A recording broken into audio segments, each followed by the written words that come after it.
Vote তো আর কয়েক মাস পরে, ভোট প্রচারের বিষয় নয়। প্রধানমন্ত্রী ওখানে আজকে সরকারি উন্নয়নমূলক কাজও করতে আসছেন এবং পশ্চিমবঙ্গকে তিনি প্রচুর ডেভেলপমেন্টের স্কিম কেন্দ্রীয় সরকারের, সেটা তিনি প্রথম ইনগুরেশন করবেন, ফাউন্ডেশন স্টোন লেইং করবেন, বাংলাকে দিতে আসছেন।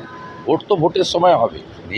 এই রিজিয়ন খুব গুরুত্বপূর্ণ ভারতবর্ষে, এবং এখানে যেভাবে বাংলাদেশে অস্থির অবস্থা তৈরি হচ্ছে বা অন্যান্য বিষয়, তাতে ভারত সরকারের তো নজর আছেই। তো আমরা আশাবাদী প্রধানমন্ত্রীর মুখ থেকে আমরা খুব বলিষ্ঠ কিছু বার্তা পাব, যা দেশের পক্ষে তো যথেষ্ট এবং পশ্চিমবঙ্গের ক্ষেত্রেও গুরুত্বপূর্ণ।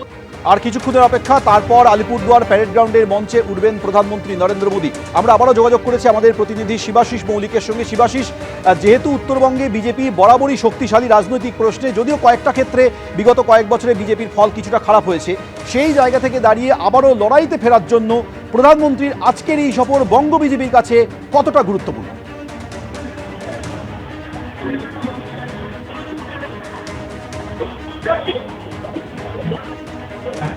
শিবাশিস, শোনা যাচ্ছে? না, যোগাযোগ সম্ভবত বিচ্ছিন্ন হয়ে গেছে। আর কিছুক্ষণের অপেক্ষা, তারপর প্রধানমন্ত্রী নরেন্দ্র মোদী তিনি আলিপুরদুয়ার প্যারেড গ্রাউন্ডে আসবেন। সেখানে প্যারেড গ্রাউন্ড তিনি এসে গেছেন এবং কিছুক্ষণের মধ্যে তিনি মঞ্চে উঠবেন। তারপর প্রশাসনিক সভায় অংশগ্রহণ করবেন, বেশ কিছু সরকারি প্রকল্পে শিলান্যাস করবেন, একই সঙ্গে রাজনৈতিক সভায় তিনি বক্তব্য রাখবেন। কি বক্তব্য রাখেন প্রধানমন্ত্রী, সেদিকে নজর সকলের।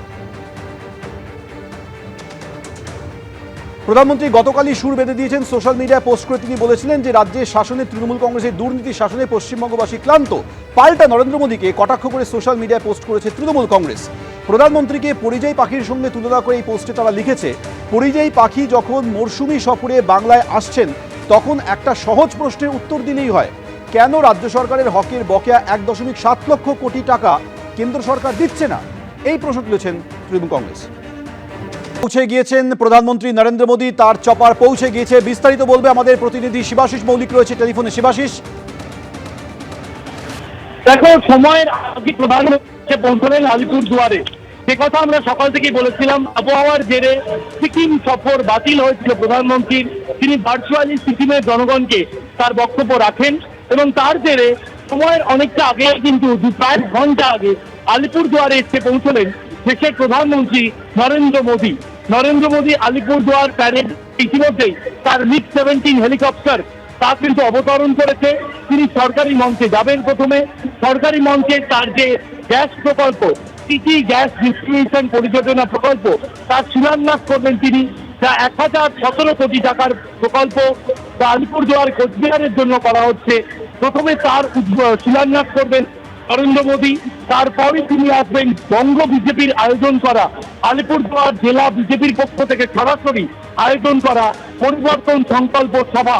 বিধানসভাকে পাখির চোখ রেখে, বিধানসভা ভোটকে পাখির চোখ হিসেবে রেখে বছর খানেক আগে থেকেই পরিবর্তন সংকল্প সভা শুরু করে দিল বঙ্গ বিজেপি। প্রথম পরিবর্তন সংকল্প সভার এই মঞ্চে কিন্তু বক্তব্য রাখার কথা প্রধানমন্ত্রী নরেন্দ্র মোদী, এবং 2 ঘন্টা আগে যদি সফরসূচি এগিয়ে আসে থাকে, তাহলে কার্যত 1:05 এই মঞ্চে এসে পৌঁছানোর কথা। আনুমানিক 1টা নাগাদ এই মঞ্চে আসার কথা প্রধানমন্ত্রী নরেন্দ্র মোদী। যেখানে তিনি 2টো পর্যন্ত থাকবেন, তার বক্তব্য সেখানে তুলে ধরার কথা।